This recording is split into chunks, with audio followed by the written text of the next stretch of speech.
के समाचार से उत्साहित केकसी मेघनाद और रावण के साथ बंदी इंद्र को न देखकर उत्तेजित हो जाती है। इसी समय रोती बिलखती शूर्पणखा दंडक वन से लंका पहुंचकर लंकेश्वर रावण को श्री राम के अनुज श्री लक्ष्मण द्वारा की गई अपनी दुर्दशा दिखाते हुए उत्तेजित करती है। रावण उसी समय दंडक वन के लिए निकल पड़ता है। 3 दिनों की विनम्र प्रार्थना पर भी समुद्र देव को कृपा करते न देखकर मर्यादा पुरुषोत्तम श्री राम ने समुद्र देव को दंडित करने के लिए धनुष उठा लिया। देवर्षि नारद का परामर्श पाकर श्री राम ने महादेव का लिंग स्थापित कर पूजा आराधना की। श्री राम का आवाहन सुनकर भी अभिमानी रावण शिव पूजा में सम्मिलित न हुआ। श्री राम की भक्ति से प्रसन्न भोलेनाथ ने प्रकट होकर आशीर्वाद दिया। शिव आशीष पाकर श्री राम और उनकी वानर भालुओं से सजी सेना ने लंका पर प्रचंड प्रहार किया। इस प्रहार से आहत लंकेश्वर रावण ने एक गुप्त मंत्रणा आयोजित की। नहीं पिताश्री नहीं, मुझे तो इस गुप्त मंत्रणा की कोई आवश्यकता ही नहीं दिखती है। हाँ, यदि आप मुझे आज्ञा दें तो मैं अकेले ही बंदरों और भालुओं से सजी उस वनवासी राम की सेना को दंडित कर सकता हूं। मूर्खों जैसी बातें करके तुम लंकेश्वर रावण को ही नहीं स्वयं को भी भ्रमित कर रहे हो युवराज मेघनाद। युद्ध प्रारंभ हुए अभी कुछ ही समय हुआ है।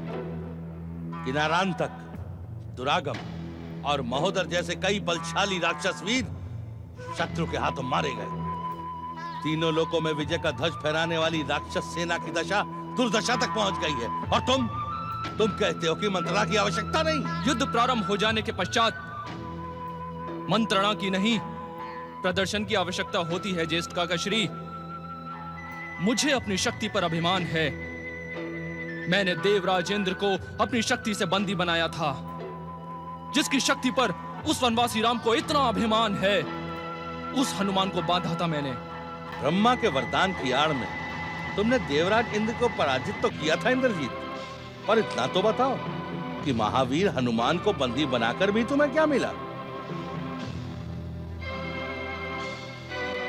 ध्वस्त हो गई कीर्ति लंका की।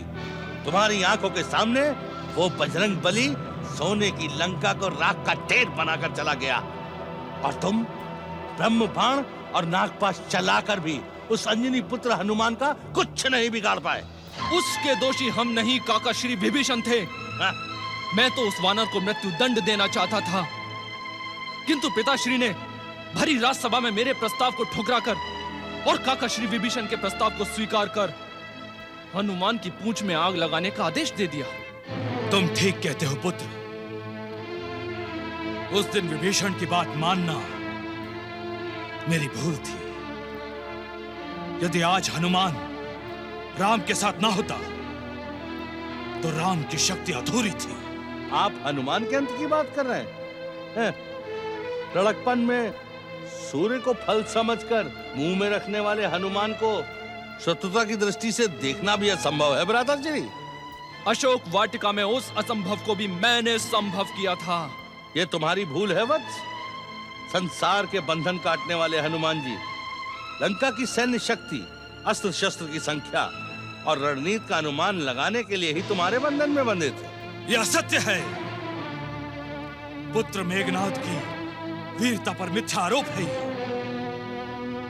दुष्ट षड्यंत्रकारी विभीषण के कहने पर उस दिन हमने उस बंदर को छोड़ दिया था।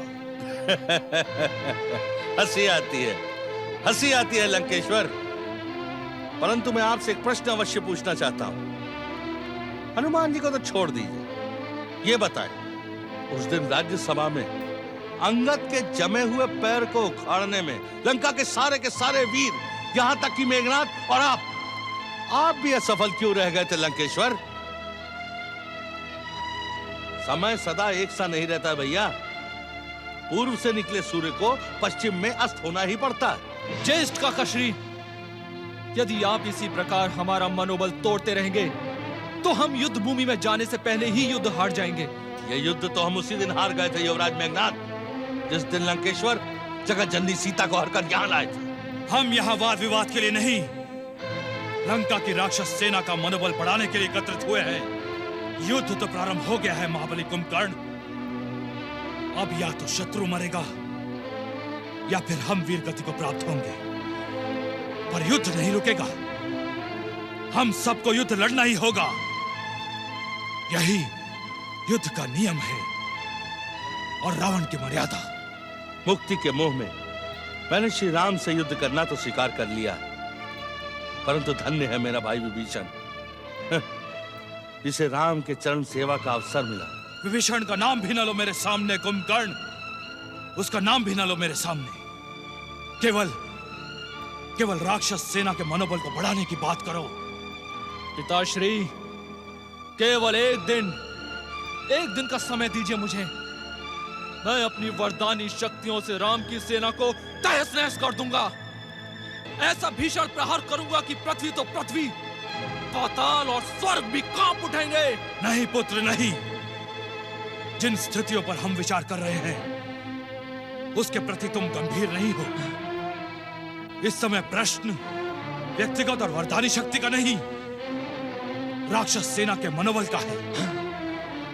पुत्र मेघनाद, तुम नहीं जानते, युद्ध सेना के मनोबल से जीता जाता है। और बंदरों, भालुओं की शक्ति के सामने हमारी राक्षस सेना का मनोबल टूट चुका है। इन परिस्थितियों में राक्षस सेना का मनोबल बढ़ाने के लिए यही उचित होगा कि आप सह्याद्री के दैत्यराज भल्ला तक से सैन्य सहायता प्राप्त करें। हाँ, ये तुमने अच्छा सुझाव दिया कुंभकर्ण। दैत्यराज के सैनिक पहाड़ों और जंगलों में रहने के अभ्यस्त हैं। वो राम की जंगली सेना को उचित उत्तर दे सकते हैं। एक क्षण का भी विलंब किए बिना हमें महाराज भल्ला तक को अपने सैनिकों को यहाँ भेजने का आदेश देना चाहिए। ठहरे लंकेश्वर, ठहरे। इस समय आपको महाराज भल्ला तक की आवश्यकता है। ये लंका की स्थितियां देखते हुए आपके आदेश को ठुकरा भी सकते हैं। वो असभ्य और जंगली दैत्यों का राजा भल्ला तक लंकेश्वर रावण के आदेश को ठुकराएगा? यदि उसने ऐसा दुस्साहस किया तो मेघनाद यहीं से उसके राज्य पर शक्ति फेंककर उसे और उसके राज्य को नष्ट कर देगा। श्री राम के साथ युद्ध करते समय तुम्हें ऐसी शक्तियों की आवश्यकता पड़ेगी मेघनाद। इन्हें संभाल के रखो वत्स, संभाल के। तो फिर हम क्या करें कुंभकर्ण? तुम्हारा तो महाराज भल्ला तक से पुराना परिचय है। तुम सह्याद्री चले जाओ। मैं? मेरा सह्याद्री जाना उचित नहीं होगा भैया। सेना की लंका को आवश्यकता है, इसलिए लंकेश्वर का वहां जाना उचित है। हाँ, यदि लंकेश्वर आदेश दें तो मैं उनके साथ अवश्य चला जाऊंगा। कैसी बातें कर रहे हो तुम? इस समय लंका पर युद्ध का भयानक संकट मंडरा रहा है। एक के बाद एक हमारे योद्धा मारे जा रहे हैं और तुम कहते हो कि हम दोनों लंका छोड़कर सह्याद्री चले जाएं। सारी परिस्थितियां समझने के बाद ही मैंने आपको परामर्श दिया है लंकेश्वर। प्यासा सदा कुएं के पास आता है, कुआं कभी प्यासे के पास नहीं आता।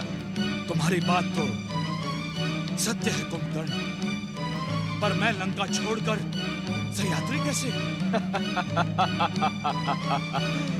आप जा सकते हैं पिताश्री, अवश्य जा सकते हैं, क्योंकि आपका वीर पुत्र इंद्रजीत यहाँ पर है।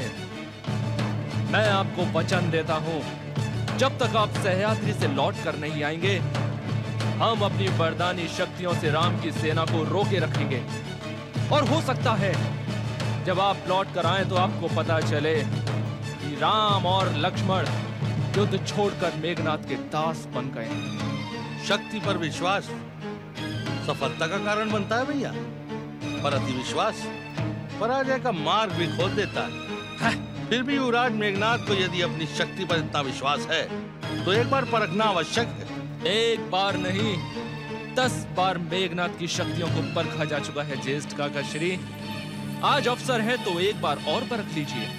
ठीक है मेघनाद, हम युद्ध का नेतृत्व तुम्हें सौंपते हैं। लंका की रक्षा के उत्तरदायी तुम हो।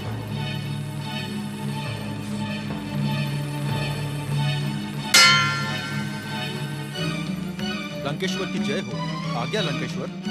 मामा श्री वीरवर अकंपन को सूचित करो कि वो हमारे और वीरवर कुंभकर्ण के साथ इसी समय सह्याद्री जाएंगे। जो आज्ञा लंकेश्वर। सह्याद्री नरेश दैत्यराज भल्ला तक की। सह्याद्री नरेश दैत्यराज भल्ला तक की। सह्याद्री नरेश दैत्यराज भल्ला तक की। दैत्यराज भल्ला तक की जय हो। लंका का राजदूत आपकी सेवा में उपस्थित होना चाहता है। उसे आदर सहित भीतर ले आओ। जो आज्ञा महाराज।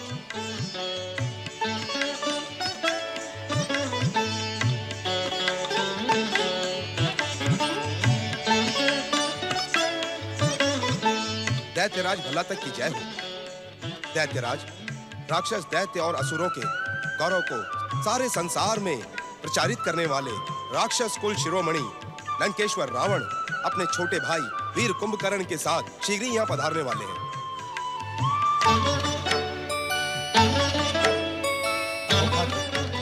अहोभाग्य, लंकेश्वर रावण और वीर कुंभकर्ण के सह्याद्री पधारने की सूचना देकर तुमने हमें प्रसन्न कर दिया है।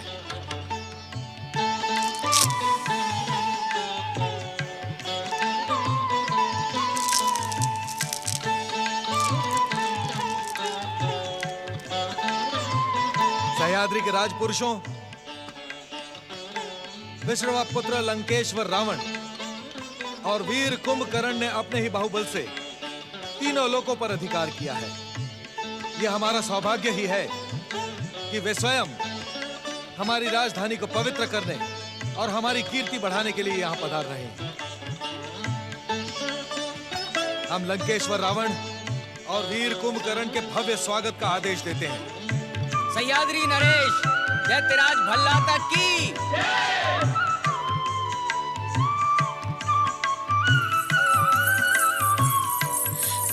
पिताश्री, पिताश्री मैं क्या सुन रही हूँ? तुमने सत्य सुना है पुत्री। हम भी तुम्हें लंकेश्वर रावण और वीर वर कुंभकर्ण के आने की सूचना देने आ ही रहे थे। ये वही महाराज कुंभकर्ण है ना, जिनकी कथाएं आप मुझे बचपन में सुनाया करते थे? हाँ राजकुमारी, आज वे अपने बड़े भाई के साथ सह्याद्री का सौभाग्य बढ़ाने यहाँ पधार रहे हैं। हमें तन और मन से उनका स्वागत करना है पुत्री। पिताश्री। राक्षस कुल शिरोमणि लंकेश्वर रावण और वीर कुंभकर्ण की। राक्षस कुल शिरोमणि लंकेश्वर रावण और वीर कुंभकर्ण की। राक्षस कुल शिरोमणि लंकेश्वर रावण और वीर कुंभकर्ण की। पधारें लंकेश्वर।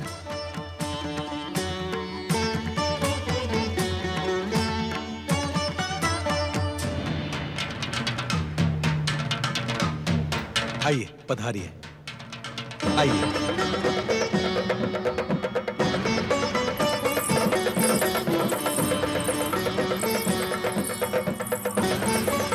राक्षस कुल शिरोमणि लंकेश्वर रावण और वीर कुंभकर्ण की। राक्षस कुल शिरोमणि लंकेश्वर रावण और वीर कुंभकर्ण की।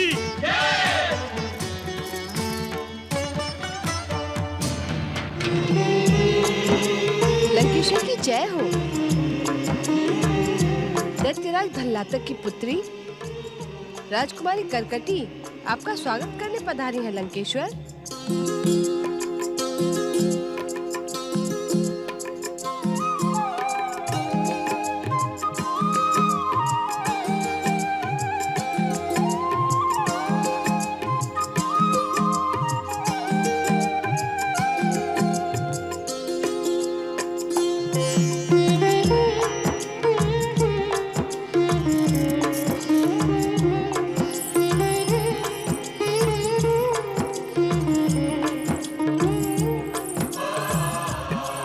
लंकेश्वर रावण, सह्याद्री का ये शीतल पेय आपकी यात्रा की थकान मिटा देगा। इसे स्वीकार करें।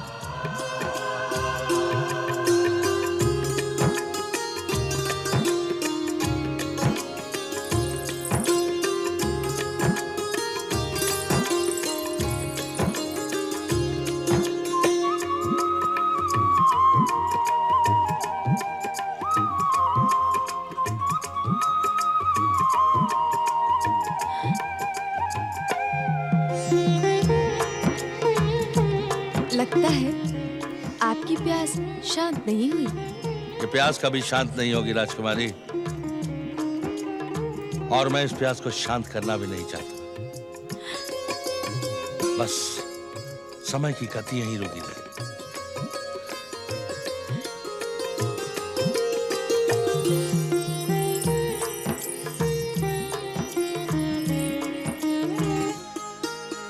राक्षस कुल शिरोमणि लंकेश्वर, इस सिंहासन पर विराजमान हूं। नहीं महाराज, ये सिंहासन आपका है। हमारा जो कुछ भी है वो आपका भी है लंकेश्वर। तो फिर ठीक है, हम दोनों साथ साथ इस सिंहासन पर विराजमान होंगे महाराज भल्ला तक। नहीं नहीं लंकेश्वर, हम स्वयं को आपके साथ बैठने योग्य नहीं समझते। सारा संसार आपके पराक्रम से मुग्ध है लंकेश्वर। हम तो केवल आपकी सेवा में खड़े रहना चाहते हैं। विनम्रता और सहजता तो कोई महाराज अल्लाह तक से सीखे।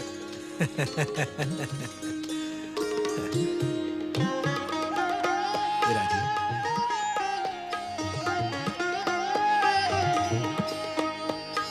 लंबे समय बाद आपको देखने का अवसर मिला है वीरवर कुंभकर्ण। हम प्राय आपकी वीरता की चर्चा किया करते थे। हमारी पुत्री राजकुमारी करकटी तो वर्षों से आपको देखने के साथ लिए बैठी है। हम जब भी आपकी वीरता की चर्चा किया करते तो वो उत्सुक होकर एक के बाद एक प्रश्न करती है। तो यूं समझ लीजिए, देवयोग से राजकुमारी करकटी के प्रश्नों का और उनकी जिज्ञासा का समाधान करने ही हम यहाँ आए। सत्य वचन, दैत्य जाति के आराध्य देवादिदेव महादेव की कृपा से ही आप जैसे परम शिव भक्तों के चरण आज हमारी भूमि पर पड़े हैं। इस समय राजकुमारी करकटी की प्रसन्नता का अनुमान लगाना असंभव है। एक बात कहूं महाराज भल्ला तक, आपने राजकुमारी करकटी के साथ बहुत अन्याय किया है। ये आप क्या कह रहे हैं वीरवर? जब राजकुमारी के भीतर मुझसे मिलने की इतनी इच्छा थी तो आप इनको लेकर के लंका क्यों नहीं आए? करकटी के हट के कारण हमने कई बार लंका आने का कार्यक्रम बनाया था, परंतु हर बार कार्यक्रम स्थगित करना पड़ा। ऐसा क्यों महाराज? हमें पता चला कि ब्रह्मा जी के वरदान के कारण आप 6 माह सोते रहते हैं। आपकी नींद में विघ्न न पड़े इसलिए हमने अपना कार्यक्रम स्थगित कर दिया। दैत्यराज भल्ला तक, इस समय हम एक आवश्यक कार्य से सह्याद्री आए हैं। हम तो यही समझते हैं लंकेश्वर कि हमारी कीर्ति बढ़ाने के लिए ही आप सह्याद्री पधारे। फिर भी आपके सह्याद्री पधारने के कारण का अनुमान हम लगा सकते हैं, परंतु इस बात पर चर्चा हम आपका भरपूर स्वागत करने के बाद ही करेंगे। सह्याद्री के राजपुरुषों, इस समय हम अपनी प्रसन्नता को शब्दों में व्यक्त नहीं कर सकते। जिसने अपनी वीरता और पराक्रम से केवल पृथ्वी लोक ही नहीं, स्वर्ग लोक, पाताल लोक, यम लोक, नाग लोक और वरुण लोक, हर लोक पर अपना अधिकार किया है, वे लंकेश्वर रावण और वीरवर कुंभकर्ण आज हमारे बीच हैं। आप सब सच्चे मन से राक्षस जाति के हित चिंतक लंकेश्वर रावण की जय जयकार करें। राक्षस कुल शिरोमणि लंकेश्वर रावण की, राक्षस कुल शिरोमणि लंकेश्वर रावण की। मैं इस प्यास को शांत भी नहीं करना चाहता राजकुमारी। मैं तो चाहता हूं कि समय की गति यूं ही रुकी रहे। आप मुझे देखती रहें और मैं यूं ही शीतल पेय पीता रहूं। आप देखती रहें, मैं पीता रहूं।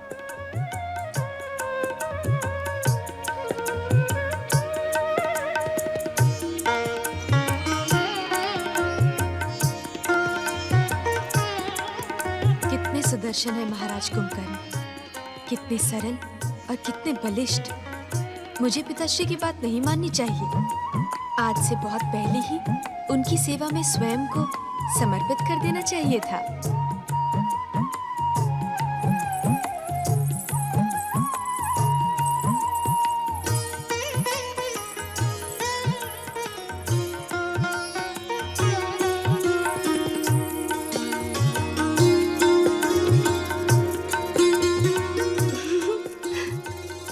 आप जिनके विचारों में खोई हैं ना राजकुमारी, वे हैं ही ऐसे। हर कन्या उन्हें देखकर अपनी सुध बुध भुला देती है। तुम किसकी बात कर रही हो रक्तांबरी?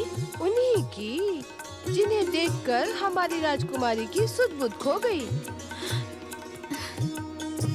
हमसे ना छुपाओ राजकुमारी, हमने तो राजसभा में ही आपके समर्पण को पहचान लिया था।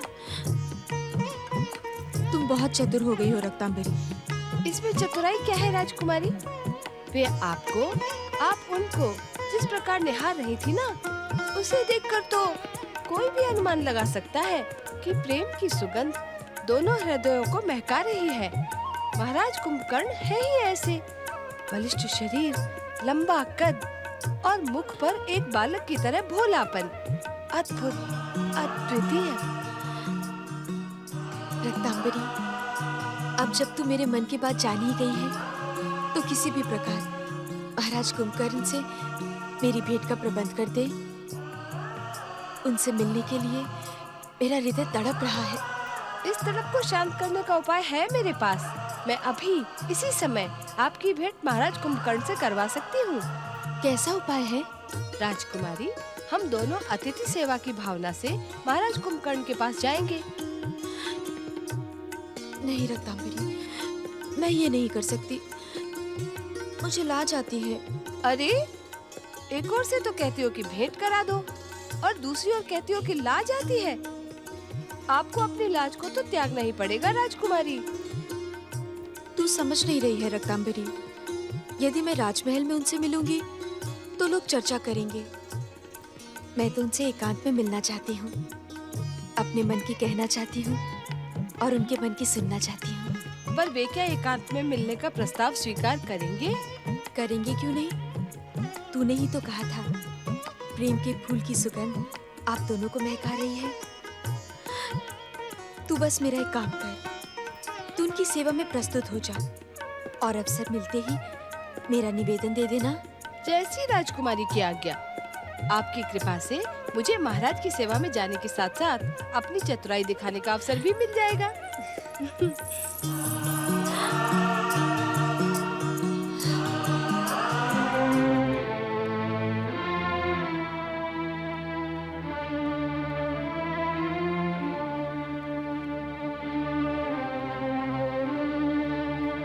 प्रणाम मामा श्री। आप कब आए? वत्स कुंभकर्ण, अब तक तो केवल लंकेश्वर ही तुम्हारी गंभीरता को लेकर चिंतित थे। अब तो ये चिंता मुझे भी हो रही है। इस सच को मैं अपनी आंखों से देख रहा हूं कि सह्याद्री आने के बाद से तुम अपेक्षा से अधिक गंभीर हो गए हो। क्या बात है कुंभकर्ण? नहीं मामा श्री, ऐसी कोई बात नहीं। केवल कुछ समय के लिए अकेला रहना चाहता हूं। मन अशांत है। अशांति का कारण क्या है कुंभकर्ण? कारण मैं आपको नहीं बता सकता मामा श्री, परंतु ये वचन देता हूं कि कुछ समय बाद मैं लंकेश्वर भैया रावण से अवश्य भेंट करूंगा। अब आप मुझे अकेला छोड़ दें।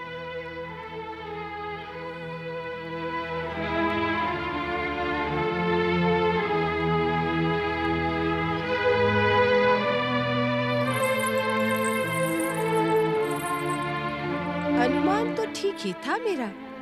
महाराज कुंभकर्ण भी उसी प्रकार विचारों में खोए हैं, जिस प्रकार कुछ देर पहले हमारी राजकुमारी करकटी खोई थी। अर्थात प्रेम का फूल दोनों ही ओर सुगंध बिखेर रहा है।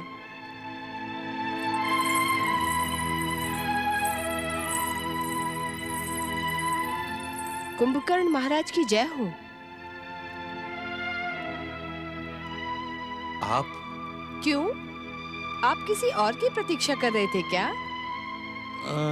नहीं। मेरे साथ और कोई नहीं आया महाराज। मैं अकेली ही आई हूँ आपकी सेवा में, आपको मदिरा पान कराने। मदिरा पान करने की इच्छा नहीं है हमारी। मेरी बातें आपकी अनिच्छा को प्रबल इच्छा में बदल देंगी। तो फिर कुछ बातें ही करो। कहें, क्या बातें करें? अपनी राजकुमारी करकटी के बारे में। हमारी राजकुमारी तो अद्भुत है महाराज। उनके रूप और सौंदर्य की चर्चा पृथ्वी पर नहीं, पाताल लोक तक भी पहुंच चुकी है। कई उन्हें अपना बनाने का सपना लेकर सह्याद्री आए थे, पर सब के सब निराश होकर लौट गए। क्यों? क्या तुम्हारी राजकुमारी के मन में कोई और पुरुष समाया हुआ है? हाँ महाराज, वो सौभाग्यशाली पुरुष कौन है? वे भी हमारी राजकुमारी की तरह अद्भुत है महाराज। इस संसार में उनकी कोई समानता नहीं है। उनके पराक्रम के आगे तीनों लोकों के प्राणी कांपते हैं और उनकी सरलता के सामने सब नतमस्तक हो जाते हैं। ऐसा विलक्षण व्यक्ति कौन है? मैं तो केवल इतना ही जानती हूँ महाराज, क्योंकि इतना ही मैंने राजकुमारी से सुना था। इसके आगे तो उन्होंने मुझे कुछ बताया ही नहीं। क्यों? तुमने जानने का प्रयास नहीं किया? किया तो अनेकों बार, पर वे वही करती हैं जो उनका मन कहता है, और उनके मन के विपरीत जाने का साहस किसी के भीतर नहीं है। क्या मैं उनसे एकांत में भेंट कर सकता हूँ? क्या आप उनसे उनकी कल्पना के राजकुमार का परिचय जानना चाहते हैं? और भी बहुत कुछ जानना, कहना और सुनना चाहता हूँ। यदि आप मुझ पर ये उपकार कर दें तो आपकी बहुत कृपा होगी। ऐसा अनर्थ न करें महाराज, मैं तो एक साधारण सी दासी हूँ, पर इतना अवश्य जानती हूँ कि हमारी राजकुमारी करकटी से मिलना इतना सरल नहीं है। आप तो अनिच्छा को इच्छा में बदल लेती हैं। अब तक तो आपकी अनिच्छा को मैं इच्छा में नहीं बदल पाई महाराज।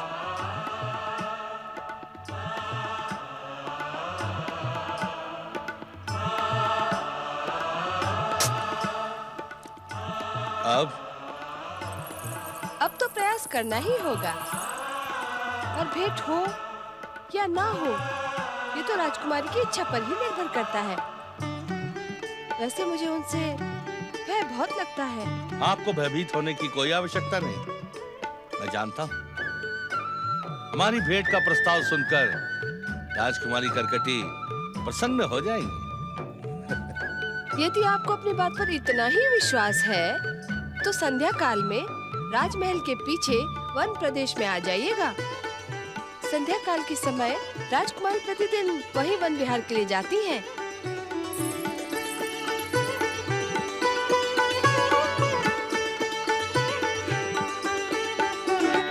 तेरी चतुराई तो प्रशंसा योग्य है रत्नांबरी,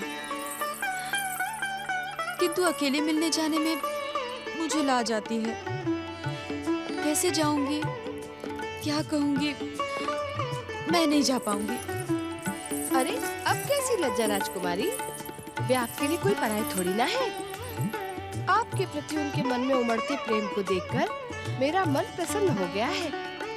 सचमुच वे कितने सरल हैं, कितने सज्जन हैं। किंतु मैं अकेले नहीं जा पाऊंगी। तो ठीक है, मैं भी आपके साथ चलती हूँ। तू क्या करेगी वहाँ जाकर? तो ठीक है, आप कहती हैं तो नहीं जाती हूँ, पर आपको तो जाना ही पड़ेगा, अन्यथा वे आपकी प्रतीक्षा करते रह जाएंगे। ये वे क्या लगा रखी है? वे केवल तेरे महाराज हैं और कुछ भी नहीं। भूल हो गई राजकुमारी, वे केवल आपके हैं। पर अब विलम्ब न करें, संध्या हो गई है, महाराज आपकी प्रतीक्षा करते होंगे। अरे क्या हुआ, आप जाते जाते रुक क्यों गई? अच्छा तू भी मेरे साथ चल, किंतु दूर खड़ी रहना, समझी? जैसी राजकुमारी की इच्छा। कुंभकर्ण, कुंभकर्ण, इतनी देर से तुम्हारी प्रतीक्षा करते करते थक गया हूं मैं। किस बात को लेकर इतने गंभीर हो तुम? कुंभकर्ण, ये कुंभकर्ण अचानक कहाँ चला गया मामाश्री? मैं प्रहरी से पूछ कर आता हूँ। मामाश्री, इसकी आवश्यकता नहीं है। मैं कुंभकर्ण के स्वभाव को जानता हूँ। आसपास के वनों में विहार करने के लिए निकल गया होगा। चलिए वहीं चलकर बात करते हैं उससे। आओ।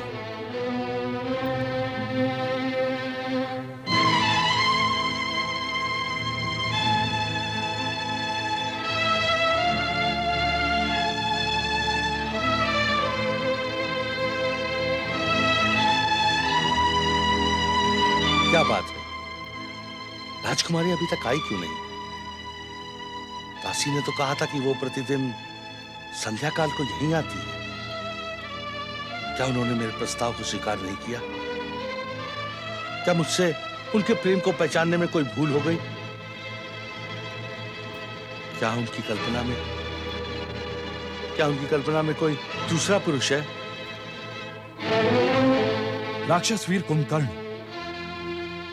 जब से तुम यहां आए हो, तुमने अपनी वीर राक्षसी स्वभाव को छोड़कर गंभीरता और उदासी को अपना लिया है। जिस उद्देश्य से हम यहां आए हैं, उसमें तुम्हारी तनिक भी रुचि दिखाई नहीं पड़ती। यदि ऐसा ही था, तो लंका से हमारे साथ यहां आने की आवश्यकता ही क्या थी? भैया लंकेश्वर, मैंने मामा श्री से निवेदन किया था कि मन की अशांति दूर होते ही मैं स्वयं आपकी सेवा में आ जाऊंगा। मैं भी लंबे समय से प्रतीक्षा कर रहा था। क्या बात है कुंभकर्ण, तुम्हारा मन किस कारण अशांत है? क्षमा करें महाराज, मैं अपने मन की अशांति का कारण आपको नहीं बता सकता। किंतु मन की अशांति में तुम ये भी भूल गए कुंभकर्ण कि तुम्हारे ही आग्रह पर लंका से राक्षस सैनिकों की सहायता प्राप्त करने के लिए हम यहाँ पर आए हैं। अन्यथा हमारे एक ही आदेश पर स्वयं भल्ला तक लंका तक दौड़ा दौड़ा चला आता। राक्षस सैनिकों की आवश्यकता हमें है लंकेश्वर, महाराजा भल्ला तक को नहीं। जिसे आवश्यकता होती है उसे ही याचक बनकर जाना होता है। लंकेश्वर रावण का आदेश सारा संसार मानता है। देव, दानव, मानव, किन्नर, गंधर्व और ग्रह नक्षत्र तक रावण के सामने मस्तक झुकाते हैं। फिर भला तक तो हमारी जाति का है, हमारी सहायता करना उसका धर्म है। धर्म को धर्म की मर्यादा में ही रहने दो भैया। उत्तेजना और अहंकार धर्म को अधर्म बना डालता है। जब महाराज भल्ला तक स्वयं इस बात का संकेत दे रहे हैं कि स्वागत सत्कार करने के बाद वे आपके साथ राजकाज पर चर्चा करेंगे, तो तनिक धैर्य धारण करें। नहीं नहीं नहीं नहीं नहीं, धैर्य और प्रतीक्षा रावण का स्वभाव नहीं। जो वस्तु रावण को नहीं मिलती, रावण उसे छीन लेता है। शांत हो जाओ भांजे, शांत हो जाओ। शांति और धीरज के साथ बहुत कुछ देख लिया मामा श्री। अब तो रावण के प्रचंड क्रोध के प्रचंड प्रदर्शन का समय आ रहा है। कुंभकर्ण की बात मानकर हमने बहुत बड़ी भूल की, पर अब और इसी समय उस भूल को सुधारा जाएगा। मामा श्री, अभी और इसी समय भल्ला तक को बात का पतंगड़ ना बनाओ भैया। मुझे महाराज भल्ला तक पर पूर्ण विश्वास है, वे हमें निराश नहीं करेंगे। उनकी सैन्य शक्ति पाकर लंका के राक्षसों का मनोबल आसमान को छूने लगेगा। तब वनवासी राम को परास्त करना हमारे लिए सरल और सहज हो जाएगा। कुछ समय तो प्रतीक्षा करो भांजे। एक सीमा तक की प्रतीक्षा की जा सकती है मामा श्री। उसके बाद रावण अपने स्वभाव अनुसार ही बात करेगा। तब यह भला तक भी रावण का आदेश एक सेवक के समान मानेगा। चलिए मामा श्री।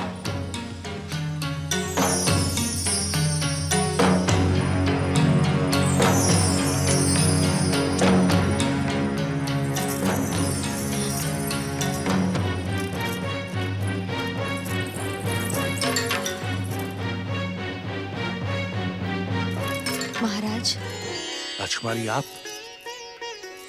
राजकुमारी, मुझे भैया की बातों पर बहुत खेद है। यदि आपको उनकी कोई बात उचित ना लगी हो, तो मैं आपसे क्षमा मांगता हूँ। नहीं महाराज, आप तो हमारे अतिथि हैं और अतिथि देवता के समान पूजनीय होते हैं। क्षमा के अधिकारी आप नहीं हैं, हम हैं। रहने दीजिए इन बातों को। आज के दिन की प्रतीक्षा तो मैं वर्षों से कर रही थी महाराज। राजकुमारी, आपकी कल्पना का सुदर्शन पुरुष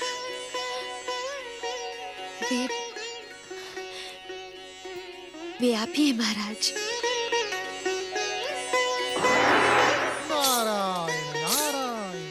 बचपन से ही पिताश्री से आपके पराक्रम की कथाएं सुना करती थी और उन्हीं कथाओं को सुनकर मैंने स्वयं को आप पर समर्पित कर दिया था। राजकुमारी, आपको देखकर मुझे भी ऐसा ही लगा था, परंतु मैं आपसे क्षमा चाहता हूँ राजकुमारी। मैं अपने आप को आपके योग्य नहीं समझता। ये आप क्या कह रहे हैं महाराज? आपके इस विचार का कारण? कारण है ब्रह्मा जी का वरदान। इस वरदान के कारण मैं 6 मास तक सोता रहता हूँ। मुझे सोता हुआ देखकर आप ना जाने हृदय में क्या सोचेंगी राजकुमारी। आप इस बात की चिंता ना करें महाराज। चिंता कैसे ना करूं राजकुमारी? प्रेम में स्वार्थ नहीं होता। अपने सुख के लिए आपके हृदय को दुख पहुंचाऊं, ये तो अनुचित है राजकुमारी। मैंने आपसे कहा ना, आप इस बात की चिंता ना करें। मैं आपको अपने साथ जागने के लिए विवश कर ही दूंगी। आइए प्रस्थान करें। देवर्षि, जो मैं देख रहा हूं, क्या आपने भी वही देखा? नारायण नारायण। भला भगवान भोलेनाथ की कृपा से जो तुम्हें दिख रहा है वो मुझे क्यों नहीं दिखाई पड़ेगा? देवर्षि, मैं अपने जीवन में पहली बार राक्षस और असुरों को इस प्रकार प्रेम की हंसी हंसते देख रहा हूं। क्या हम ये समझ लें कि ये क्रूर और दुष्ट राक्षस अपना स्वभाव छोड़कर प्रेममय बन गए हैं? नारायण नारायण। देवराज, जब आप देवता प्रेम के परम मूल्य को त्याग कर स्वार्थ और रास रंग में लिप्त रहने लगे हैं, तो भला भगवान भोलेनाथ की कृपा से प्रेम अपना पांव कहीं न कहीं तो पसारेगा ना देवराज? देवर्षि, कभी कभी तो हमें प्रसन्न होने दिया करें। नारायण नारायण। अवश्य देवराज, अवश्य। आपको प्रसन्न होने का पूर्ण अधिकार है, परंतु आपकी ये प्रसन्नता कुछ ही क्षणों के लिए स्थायी है। जब तक ये प्रेम में दृश्य दिखाई पड़ेंगे, तब तक रावण और कुंभकर्ण जैसे महायोद्धा भूलकर भी स्वर्ग पर आक्रमण नहीं करेंगे। देवराज, ये शुभ समाचार आप देवी शची और अन्य देवताओं को दे सकते हैं। ओम नमः शिवाय। मेघनाद के अभिमान को देखकर वीर कुंभकर्ण उत्तेजित हो जाते हैं। कुंभकर्ण के परामर्श पर लंकेश्वर रावण दैत्यराज भल्ला तक से सैन्य सहायता लेने का निश्चय करके सह्याद्री की ओर प्रस्थान करता है। सह्याद्री की राजसभा में रावण और कुंभकर्ण का भव्य स्वागत होता है। भल्ला तक पुत्री कर्कटी ने पहले से ही वीर कुंभकर्ण की वीरता की अनेक कहानियां सुन रखी हैं। वो कुंभकर्ण को देखते ही मोहित हो जाती है। कुंभकर्ण भी उसे देखता रह जाता है। राजकुमारी कर्कटी की आज्ञा पाकर उसकी प्रिय सखी रक्तांबरी कुंभकर्ण से भेंट करती है। रक्तांबरी के कहने पर कुंभकर्ण कर्कटी से भेंट करने वन प्रदेश जाता है। कुंभकर्ण को ढूंढते हुए वन प्रदेश पहुंचा रावण जब अभिमान प्रकट करता है, तो कुंभकर्ण और अकंपन उसे शांत करते हैं। कर्कटी से भेंट होने पर कुंभकर्ण अपनी विवशता और 6 माह सोते रहने के ब्रह्म वरदान का उल्लेख करते हुए कर्कटी के प्रेम को अस्वीकार कर देता है, परंतु दृढ़ निश्चयी कर्कटी उसे मनाने में सफल हो जाती है। आकाश से ये दृश्य देखकर देवराज इंद्र विचलित हो जाते हैं। इंद्र का मार्गदर्शन करके देवर्षि नारद अपनी जिज्ञासा को शांत करने के लिए ब्रह्मलोक पहुंचकर ब्रह्मदेव और माता सरस्वती को प्रणाम करते हुए कहते हैं। प्रणाम माता। तो तुम कुंभकर्ण और कर्कटी का प्रेमालाप देखकर आ रहे हो। क्या तुम भी देवराज इंद्र के विचारों से सहमत हो? नारायण नारायण। क्षमा करे परमपिता, परंतु क्या करूं? हमारे प्रिय देवराज के विचार व्यक्तिगत स्वार्थ से ऊपर उठ ही नहीं सकते। कुंभकर्ण और कर्कटी का प्रेमालाप देखते ही हमारे देवराज के हृदय पर सांप लौटने लगे। क्या करूं? परंतु राक्षस और असुर जातियां मनुष्य और देवताओं के समान प्रेम नहीं करती। देवी सरस्वती, कुंभकर्ण और रावण अपने कर्मों से राक्षस अवश्य हैं, परंतु जन्म और धर्म से विशुद्ध ब्राह्मण और मानव हैं। उनके भीतर सप्तर्षियों में से एक ऋषिवर पौलस्त्य का रक्त है। नारायण नारायण। परमपिता, इतने श्रेष्ठ कुल में जन्मा मानव, वो भी ब्राह्मण, क्या ऐसे क्रूरता के भयानक काम कर सकता है? अभिमान और अहंकार मनुष्य के विवेक को हर लेता है नारद। रावण ने जो कुछ भी किया वो अपने अभिमान और अहंकार को संतुष्ट करने के लिए ही किया है। क्षमा करें ब्रह्मदेव, लंकेश्वर रावण के इस अभिमान और अहंकार के पीछे कहीं आपका वरदान प्रभावी तो नहीं है? तुम्हारा प्रश्न सत्य है। यह सच है कि रावण ने मेरे वरदान का दुरुपयोग किया है, वो मेरे वरदान की आड़ में एक के बाद एक विजयशी प्राप्त करता गया, परंतु उसे यह सोचने का अवसर कभी नहीं मिला कि विजय उसके पुरुषार्थ की नहीं अपितु मेरे वरदान की है।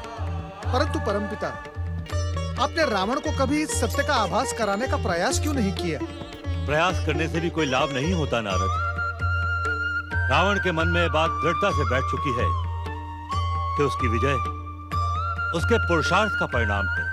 परंतु परमपिता, कुंभकर्ण और कर्कटी के मध्य जन्मे इस प्रेम का परिणाम क्या होगा? जब लंका पर पराजय और नष्ट होने के बादल मंडरा रहे हों, तब कुंभकर्ण और कर्कटी का प्रेम सफल होगा। और क्या इस प्रेम का परिणाम देखने के लिए रावण और कुंभकर्ण जीवित बचेंगे? हम तुम्हारे पहले प्रश्न का उत्तर तो दे सकते हैं देवी, परंतु तुम्हारे दूसरे प्रश्न का उत्तर देकर हम भविष्य में हस्तक्षेप नहीं करना चाहते। कुंभकर्ण और कर्कटी का प्रेम केवल प्रेम ही नहीं रहेगा। राक्षसी परंपरा के अनुसार उन दोनों का विवाह भी होगा और रावण को भल्ला तक की सेना भी प्राप्त होगी। नारायण नारायण। परमपिता, लंकेश्वर रावण को महाराज भल्ला तक की सेना का साथ मिल जाने से श्री राम रावण युद्ध पर क्या प्रभाव पड़ेगा? दोनों सेनाओं के बीच भीषण युद्ध होगा। हम इस समय से अधिक कुछ नहीं कह सकते, और इससे अधिक तुम्हें जानने की आवश्यकता भी नहीं है नारद।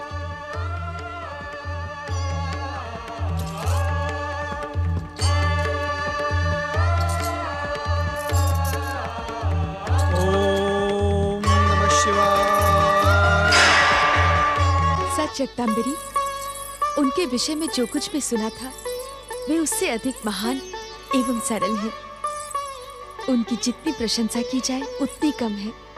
सच कहती हो राजकुमारी, उनको देखकर ये अनुमान लगाना कठिन है कि ये वही कुंभकर्ण है जिनके पराक्रम से सारा संसार कांपता है। एक बात पूछूं राजकुमारी? पूछो ना। आज उनके विषय में ढेर सारी बातें करने को मन कर रहा है। क्या आपने उनसे लज्जाती क्यों हो? यही पूछना चाहती हो ना कि मैंने उनके समक्ष प्रेम का प्रस्ताव रखा कि नहीं? मैंने उनके समक्ष केवल प्रेम का प्रस्ताव ही नहीं रखा, मैंने तो स्वयं को उनके चरणों में समर्पित कर दिया है, और उन्होंने भी मेरे निवेदन को स्वीकार कर लिया है। आज तो मेरा मन मयूर की भांति नाच रहा है। किंतु क्या हुआ राजकुमारी? एकाएक आप गंभीर क्यों हो गई? क्या महाराज कुंभकर्ण ने आपके सामने कोई ऐसा प्रस्ताव रखा है जिसे स्वीकार करने में कठिनाई हो? नहीं रक्तांबरी, वे तो प्रेम की मूर्त है। प्रेम में दांव रखने वाले प्रेमी नहीं, छलिया एवं दुष्ट होते हैं। वे ऐसे नहीं हैं। उन पर तो संदेह करना मूर्खता है। तो फिर आपकी गंभीरता का कारण? उनके भाई रावण, लंकेश्वर के व्यवहार ने मुझे खिन्न कर दिया है। मैं तो सोच भी नहीं सकती महाराज कुंभकर्ण जैसे सरल एवं सज्जन पुरुष के सगे भाई इतने कठोर एवं क्रूर हो सकते हैं। जी राजकुमारी, वो क्रूर और कठोर होने के साथ साथ अहंकारी और अभिमानी भी है। यदि अतिथि सम्मान की मर्यादा आड़े ना आई होती तो मैं इस बात का उचित उत्तर अवश्य देती। पर राजकुमारी, मुझे तो एक दूसरा भय सता रहा है। मुझे लगता है लंकेश्वर आपके और महाराज कुंभकर्ण के बीच पनपे प्रेम को सफल नहीं होने देंगे। प्रेम इस संसार का शाश्वत सत्य है। सच्चा प्रेम कभी असफल नहीं हो सकता। फिर भी इससे पहले कि ऐसी स्थिति आए, मुझे पिताश्री को सावधान करना चाहिए।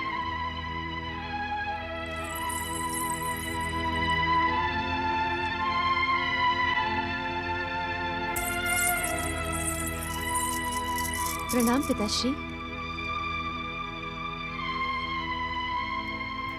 आओ राजकुमारी, आओ। इस समय तुम्हें यहाँ देखकर हमारा मन प्रसन्न हो गया। किंतु राजकुमारी, आज दिन भर तुम्हें हमारी सुध ही न रही। नहीं पिताश्री, ऐसी तो कोई बात नहीं। ऐसा ही है पुत्री, ऐसा ही है। हम अपनी पुत्री के स्वभाव को भली भांति जानते हैं। पिताश्री, मैं आपसे कुछ कहना चाहती हूँ। तुम्हारी बात सुनने से पहले हम भी तुमसे कुछ पूछना चाहते हैं। पुत्री, क्या महाराज कुंभकर्ण से तुम्हें भेंट का अवसर मिला? हम जानते हैं कि महाराज कुंभकर्ण को इतना समीप पाकर तुम्हारी जिज्ञासा अनंत हो गई होगी, एवं एक के बाद एक प्रश्न पूछकर तुम महाराज कुंभकर्ण को चकित कर दोगी। जी पिताश्री, महाराज कुंभकर्ण के विषय में बचपन में मैंने जितनी भी कथाएं सुनी, उन सभी कथाओं के विषय में मेरी जिज्ञासा का संतोषपूर्ण उत्तर केवल आप ही ने मुझे दिया। अपने बारे में मेरी जानकारी को सुनकर वे अति प्रसन्न हुए। उन्होंने तो मुझसे ये भी कहा पिताश्री कि मेरे बारे में तुम्हें इतना ज्ञान है जितना मुझे भी नहीं। वे बहुत सरल है पुत्री, अभिमान और अहंकार ने उन्हें छुआ तक नहीं। आप सत्य कह रहे हैं पिताश्री, किंतु महाराज कुंभकर्ण जितने सरल हैं, उनके भाई लंकेश्वर उतने ही अहंकारी, कठोर एवं अभिमानी हैं। क्या तुमने लंकेश्वर से भेंट की? प्रत्यक्ष रूप से तो नहीं, किंतु अप्रत्यक्ष रूप से मैंने उनकी बातें अवश्य सुनी है पिताश्री, और आपके प्रति उनके विचार सुनकर मेरा स्वाभिमान जाग उठा। पुत्री, लंकेश्वर रावण से तुमने कहीं कोई अनुचित बात तो नहीं कही? यदि अतिथि सत्कार की मर्यादा आड़े ना आई होती पिताश्री, तो मैं उचित अनुचित का विचार ना करती। पुत्री, लंकेश्वर रावण से टकराने का साहस तीनों लोकों के भीतर किसी में नहीं है। आज अयोध्या के कुमारों ने उन्हें चुनौती अवश्य दी है, पर लंकेश्वर रावण अपनी शक्ति से हर बार के समान इस बार भी परिणाम अपने पक्ष में कर ही रहेंगे। हमारे यहां उनकी उपस्थिति हमारे लिए कम धर्म संकट का कारण नहीं है।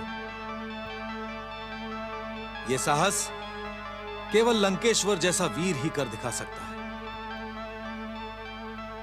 एक और उनकी सेनाएं श्री राम से युद्ध कर रही हैं,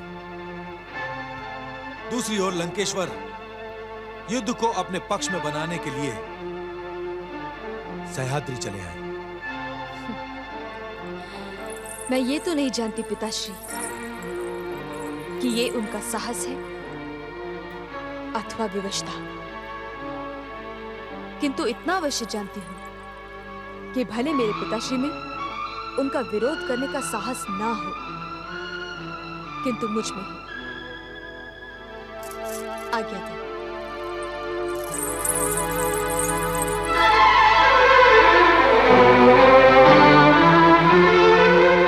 दैत्यराज भल्लातक, जब आपने स्वयं ही अनुमान लगा लिया है कि हमारे यहां आने का उद्देश्य आपसे सैनिक सहायता प्राप्त करने का है, तो फिर और अधिक कुछ कहना व्यर्थ है। महाराज, हम आपको इतना संकेत अवश्य दे देना चाहते हैं कि अयोध्या के 2 वनवासी राजकुमारों ने बलशाली भालू और बंदरों की सेना के साथ लंका पर आक्रमण कर दिया है। लंका की सेना राम की सेना से अधिक नहीं है। इसी का संतुलन बनाने के लिए लंकेश्वर आपसे सैन्य सहायता की अपेक्षा करते हैं। इस समय संसार के हर असुर, दैत्य और राक्षस का यह कर्तव्य है कि वो हमारी सहायता करे, शत्रु को ध्वस्त और नष्ट भ्रष्ट करने में हमें सहयोग दे, जिससे असुर, दैत्य और राक्षस जाति की कीर्ति का ध्वज सदा विजयश्री के साथ लहराता रहे। अतिथि की इच्छा पूर्ण करना हमारा कर्तव्य है, किंतु जिस सम्मान की उपेक्षा हम आपसे रखते हैं हमारे प्रति और हमारे पिताश्री के प्रति, वो आपके भीतर नहीं है। तुम कहना क्या चाहती हो राजकुमारी करकटी? मैं कहना नहीं चाहती, केवल याद दिलाना चाहती हूँ। कल संध्या काल अपने भाई कुंभकर्ण के साथ आपने मेरे पिताश्री के विषय में जो कुछ भी कहा, हमसे सैन्य सहायता मांगने से पहले आपको उस बात पर खेद प्रकट करना चाहिए। पुत्र करकटी, ऐसा क्या कह दिया लंकेश्वर ने? ये तो आप इन्हीं से पूछे पिताश्री। उसके पश्चात ही सहायता का निर्णय लीजिएगा। ठहरो राजकुमारी करकटी।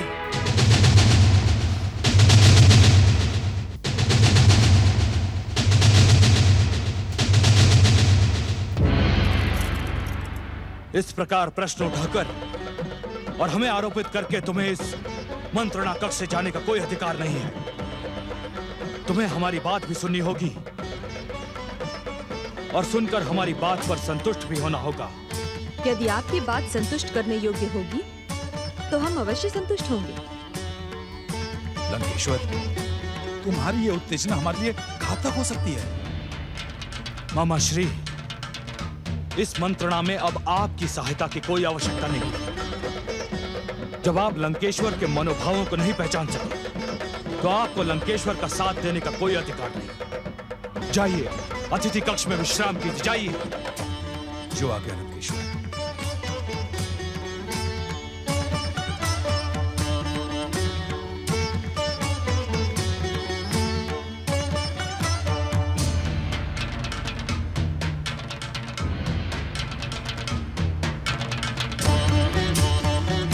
महाराज भल्ला तक आपकी पुत्री की तेजस्विता और दृढ़ता से हम प्रसन्न हुए।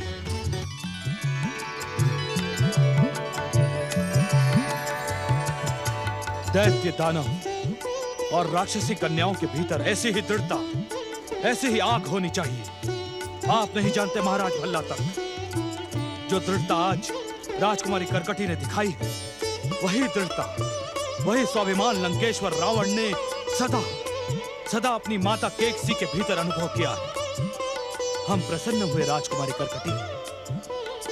आपकी बात सुनकर हम धन्य हुए लंकेश्वर। किंतु अभी हमारी बात पूरी नहीं हुई महाराज।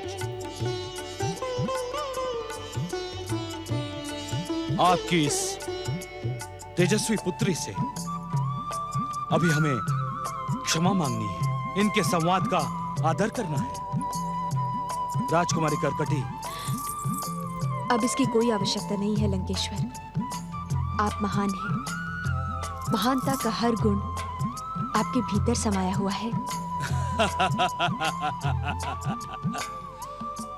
इसका कारण है हमारी मां के संस्कार।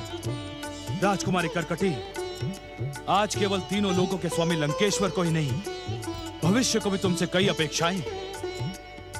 तुम्हें भी राक्षस माता केकसी के समान वीर और विजयी राक्षस पुत्रों को जन्म देना होगा। बचपन से ही उनके भीतर राक्षस जाति का गौरव और गौरवशाली इतिहास कूट कूट कर भरना होगा। ऐसा ही होगा। लंकेश्वर का आशीर्वाद व्यर्थ नहीं जाएगा और ना ही भविष्य की अपेक्षा। अब मुझे आज्ञा दें।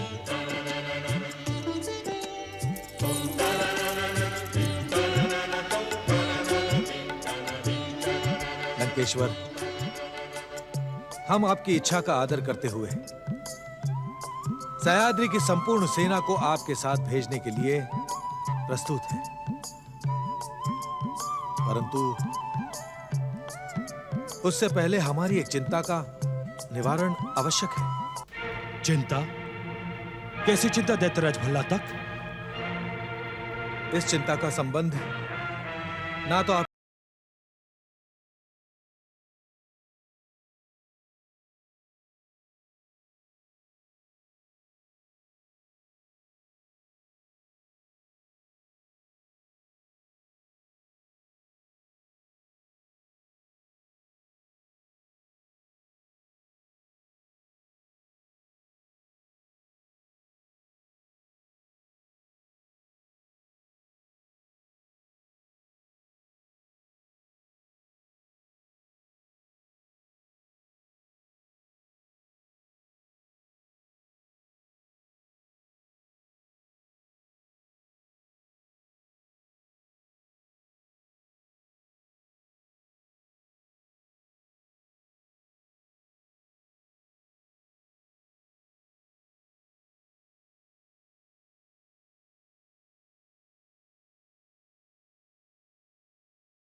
वीर कुंभकर्ण की निष्ठा पर संदेह अनुचित है।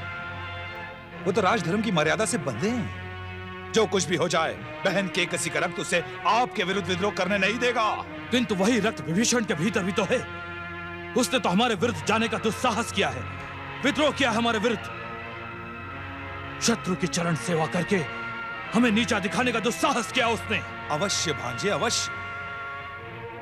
क्योंकि विभीषण के भीतर आपके पिता ऋषि विशर्वा के संस्कार और भक्ति भावना बचपन से अधिक प्रभावी रहे हैं। वीर कुंभकर्ण तो आपके लिए अपने प्राणों की आहुति भी दे सकता है। अब तक तो ऐसा ही हुआ है। कुंभकर्ण की प्रचंड शक्ति के कारण ही रावण का विजय ध्वज तीनों लोकों में फहराया है। पर आज न जाने इस कुंभकर्ण को क्या हो गया है। न जाने किस कारण वो गंभीर और चिंतित रहता है। लंकेश्वर, हमें कुंभकर्ण के साथ बैठकर इस विषय पर चर्चा करनी चाहिए। इन स्थितियों को बताते हुए उसे समझाना चाहिए। आप ठीक कहते हैं मामा श्री। हम आज ही कुंभकर्ण से मिलेंगे और इस विषय पर चर्चा करेंगे। राजकुमारी,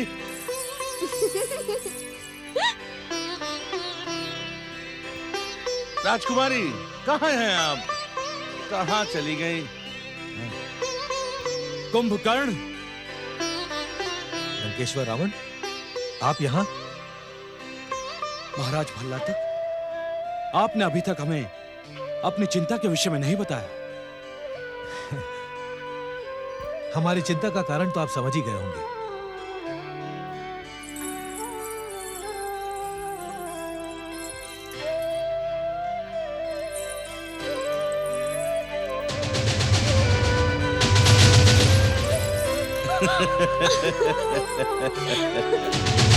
नहीं लंकेश्वर, इस समय उन दोनों को पता नहीं चलना चाहिए कि हमने उन्हें देख लिया। चलिए राजमहल चलते हैं।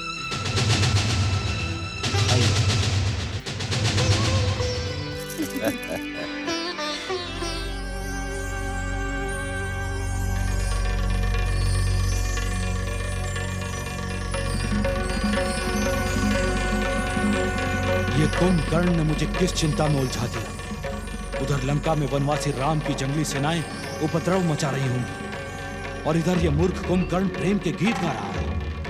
मुझे किसी भी प्रकार कुंभकर्ण को रोकना होगा। नारायण नारायण। लंकेश्वर, रोकने से प्रेम की निर्मल गंगा रुकती नहीं। वैसे आप मेरी बात मानने वाले तो है नहीं, प्रयास करके देख ली। परम प्रेम की शक्ति के सम्मुख आपको परास्त होना ही होगा लंकेश्वर। देव ऋषि, आप यहाँ?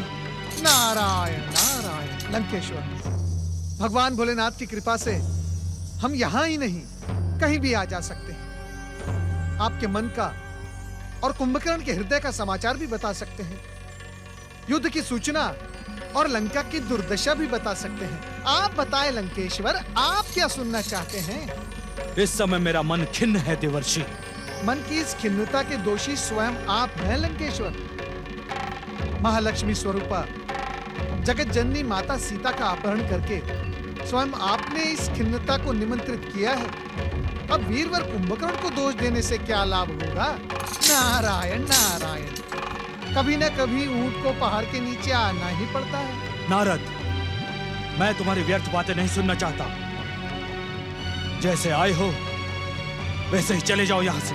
नारायण नारायण। लंकेश्वर, मैं यहाँ रहने भी तो नहीं आया हूँ, परंतु हाँ, जाने से पहले इतना अवश्य बताता जाऊं कि बीतते हुए हर क्षण के साथ मर्यादा पुरुषोत्तम श्री राम की सेना के सामने लंका की कीर्ति ध्वस्त होती जा रही है।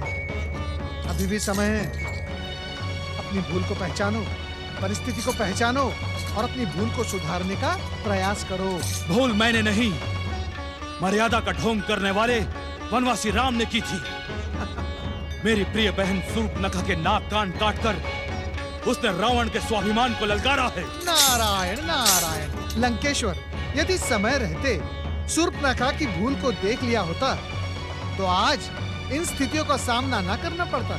स्थितियां चाहे जितनी भी विपरीत हो जाएं, पर परिणाम रावण के ही पक्ष में होगा नारद। नारायण नारायण, समय सदा एक सा नहीं होता केकसी नंदन। और इस समय श्री राम से अधिक कुंभकर्ण ने तुम्हें चिंता में डाल दिया है।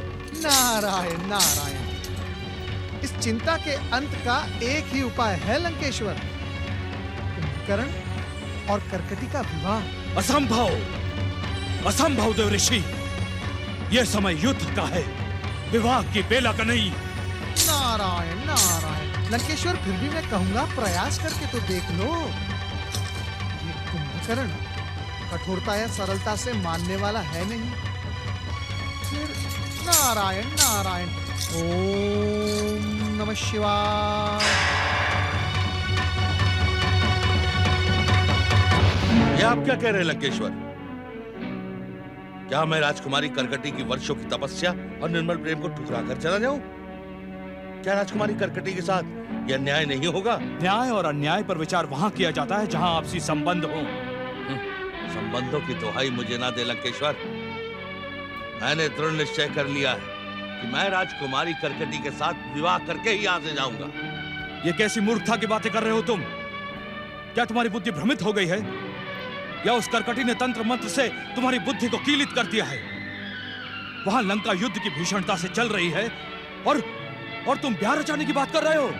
लंका की रक्षा के लिए युवराज मेघनाद की शक्ति पर आपको कोई संदेह नहीं, और लंका की आड़ में आप मेरे इस प्रस्ताव को ठुकराए ना भ्राताश्री।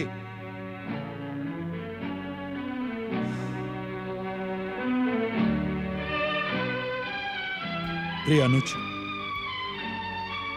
मेरे भाई, मैं समझ गया तुम्हें कर्कटी से प्रेम हो गया है, और तुम्हारे प्रेम के बीच में आने का मुझे कोई अधिकार नहीं। अब तक तुम्हें रोकना मेरी भूल थी। अब तुम जैसा चाहोगे हम वैसा ही करेंगे। किंतु हाँ, इससे पहले कि तुम अपनी बात कहो, हम तुम्हें एक सुझाव अवश्य देना चाहते हैं। अवश्य भैया, अवश्य। बड़े होने के नाते आपको सुझाव नहीं, आदेश देने का अधिकार है। कहिए, इस दास के लिए क्या आज्ञा है? कुंभकर्ण, स्त्री और पुरुष और स्त्री एक दूसरे के लिए ही बने हैं। जिस संसार में हम रहते हैं उसमें स्त्री और पुरुषों के लिए कई मर्यादाएं हैं, कई परंपराएं हैं। मैं जानता हूं लंकेश्वर, स्त्री और पुरुष के बीच सबसे सफल मर्यादा और परंपरा का नाम है विवाह। मैं तुम्हें विवाह का परामर्श नहीं दे रहा हूं कुंभकर्ण, मैं तुम्हें ऐसा मार्ग बताने जा रहा हूं जिससे तुम्हारी इच्छा भी पूर्ण हो जाए और हम भी शीघ्र, अतिशीघ्र लंका पहुंच जाएं। ऐसा कौन सा उपाय है लंकेश्वर? क्या ये उपाय धर्म सम्मत है? धर्म? धर्म तो वीरों की इच्छा पर निर्भर करता है। क्या तुम इस सत्य को अस्वीकार कर सकते हो कि हमने अपनी इसी बाहुबल से कट्टरता के साथ धर्म का पालन करने वाले अनेक ऋषि मुनियों को राक्षस जाति में दीक्षित किया है? जब वो ऋषि मुनि मृत्यु के भय से धर्म का त्याग कर सकते हैं, तो फिर धर्म की स्थिरता पर प्रश्न क्यों? जीवन की विवशता और मृत्यु का भय धर्मांतरण तो करवा सकता है, परंतु ये धर्मांतरण ना तो नैतिक है और ना ही मर्यादित। आपको ये जानकर आश्चर्य होगा लंकेश्वर कि मृत्यु के भय से राक्षस जाति की दीक्षा पाने वाले ऋषि मुनि राक्षस होकर भी वैदिक नियमों का पालन कर रहे हैं। दुर्भाग्य है लंकेश्वर, ना तो वो वैदिक नियमों का पालन कर सके और ना ही पूर्ण रूप से राक्षस बन सके। बस आधे अधूरे में लटक कर रह गया है उनका जीवन। मैं तुमसे वाद विवाद नहीं करना चाहता कुंभकर्ण। बातों और समस्याओं के चक्रव्यूह में उलझे रहना मेरा भी स्वभाव नहीं है लंकेश्वर। मैं अपना प्रस्ताव आपके समक्ष रख चुका हूँ। तुम्हारे प्रस्ताव पर जो निर्णय मैं सुनाने जा रहा हूँ उसे ध्यान से सुनो कुंभकर्ण। मेरी बात राक्षस जाति के अनुकूल होने के साथ साथ धर्म सम्मत भी है। इस संसार में विवाह की 8 रीतियां हैं: ब्रह्म, देव, आर्ष, प्रजापति, असुर, गंधर्व, राक्षस और पिशाच। इनमें से आप मुझे किस रीत का पालन करने की आज्ञा देना चाहते हैं? उसी रीति की कुंभकर्ण जो वीरों को प्रिय है, जिसे पाने और करने में राजा महाराजा को आनंद प्राप्त होता है। अर्थात अपनी प्रचंड वीरता का प्रदर्शन करते हुए तुम राजकुमारी कर्कटी के साथ बलात्कार पूर्वक समागम करो। परंतु ये तो पिशाच रीति है। वैदिक नियम और राक्षस जाति विवाह की इस परंपरा को मान्यता नहीं देते। पर परंपरा मानते हैं। यह भी एक विवशता है भैया। आप जैसे समर्थ और शक्तिशाली को कोई दोष देने का साहस नहीं कर सकता। इसी कारण पिशाच रीत के विवाह को परंपरा मान लिया गया है। परंतु यह अन्याय है भैया, अन्याय। नारी की भावनाओं के प्रति अत्याचार है और कुंभकर्ण इस अत्याचार को कभी स्वीकार नहीं कर सकता। भ्राताश्री कुंभकर्ण! बस भैया रावण, बस। अब मैं आपसे इस विषय में कुछ सुनना नहीं चाहता। हाँ, एक बात पूछना अवश्य चाहता हूं। महाराज, मैं जब भाभी श्री मंदोदरी के विवाह का प्रस्ताव लेकर आपके पास आए थे, तब आपने पिशाच रीति पर विचार क्यों नहीं किया था? हाँ?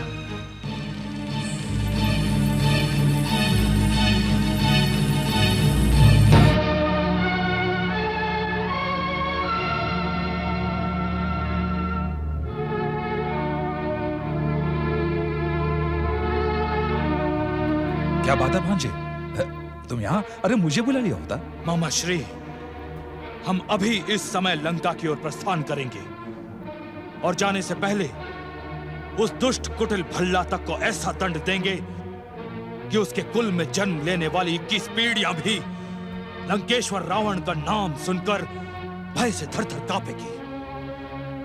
भांजे, अचानक रोष का कारण? रोष का कारण है कुंभकर्ण, जो यहां आकर उस भल्लातक की पुत्री कर्कटी के प्रेम जाल में उलझ गया है। ये तुम क्या कह रहे हो भांजे? मामा श्री, स्थिति इतनी विचित्र हो गई है कि कुंभकर्ण उस साधारण सी राजकन्या कर्कटी के लिए हमारे विरुद्ध विद्रोह भी कर सकता है। क्या महाराज भल्लातक को स्थिति का ज्ञान है? स्थिति की रूपरेखा उसी ने तो बनाई है। उसने मुझे स्पष्ट शब्दों में तो नहीं कहा, किंतु संकेत अवश्य दिया है कि कर्कटी का विवाह कुंभकर्ण से कराए बिना वो हमें सैनिक सहायता उपलब्ध नहीं करवाएगा। परंतु हम किसी भी मूल्य पर इस समय इस विवाह को स्वीकार नहीं कर सकते। देखो भांजे, तुम्हारे निर्णय सदा उचित रहे। आज तुम्हारे कारण राक्षस जाति गौरव शिखर तक पहुंची है, पर इस समय तुम रोष के कारण भविष्य की नहीं सोच रहे। कहना क्या चाहते हैं आप? कि इस समय सह्याद्री को छोड़ के जाने का अर्थ होगा कुंभकर्ण का त्याग। वनवासी राम की सेना के विरुद्ध महायोद्धा कुंभकर्ण के बिना विजय की हम कल्पना भी नहीं कर सकते भांजे। तो क्या हम भल्लातक के प्रस्ताव को स्वीकार कर लें? मूर्ख कुंभकर्ण के हठ को मान लें? उसे मानना ही पड़ेगा भांजे, मानना पड़ेगा। नियंता की भी इच्छा यही दिखाई पड़ती है। अरे इसी इच्छावश होकर ही तो हम लोग यहाँ तक चले आए, अन्यथा आपके आदेश पर तो भल्लातक लंका भागा भागा चला आता भांजे।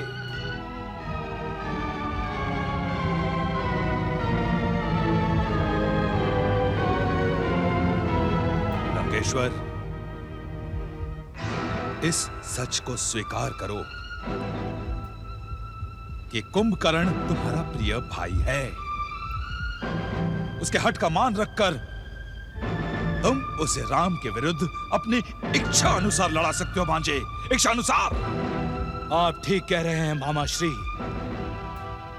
इस समय रोष और उत्तेजना को भुलाकर युद्ध नीति अनुसार ही आगे बढ़ना होगा। अर्थात आप सरलता से इस विवाह प्रस्ताव को स्वीकार नहीं करेंगे, हाँ? पुत्री कर्कटी, स्थितियों से हमें आभास तो हो चुका है, फिर भी पिता का हृदय पुत्री के मन की बात को जानना चाहता है। क्या मैं लंकेश्वर रावण के सामने तुम्हारे और कुंभकर्ण के विवाह का प्रस्ताव रखूं?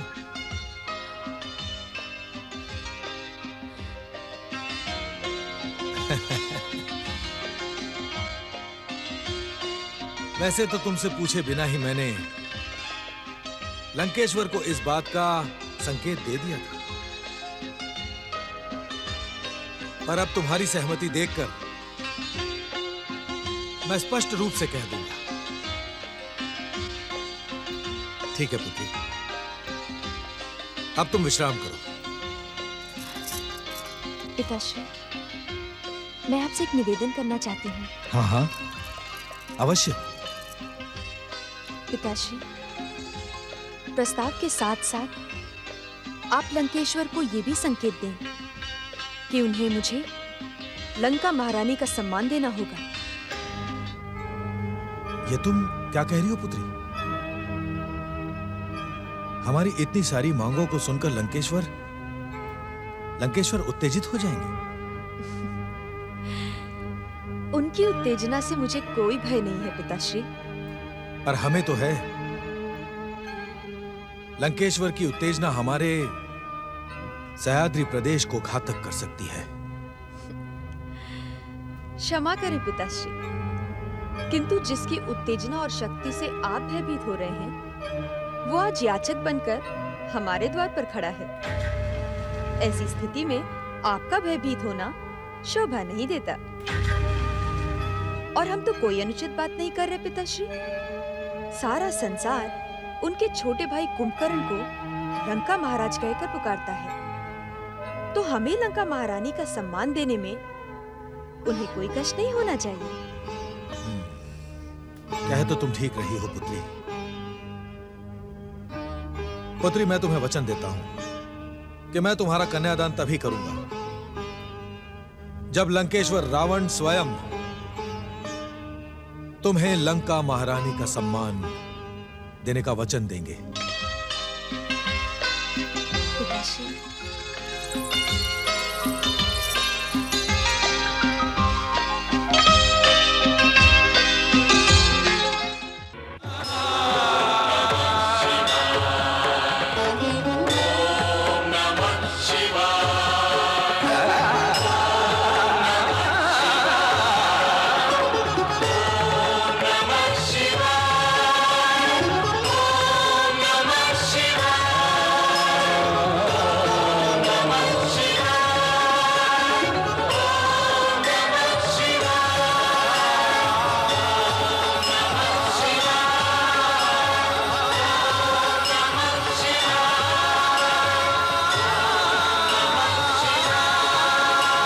ओम नमः शिवाय।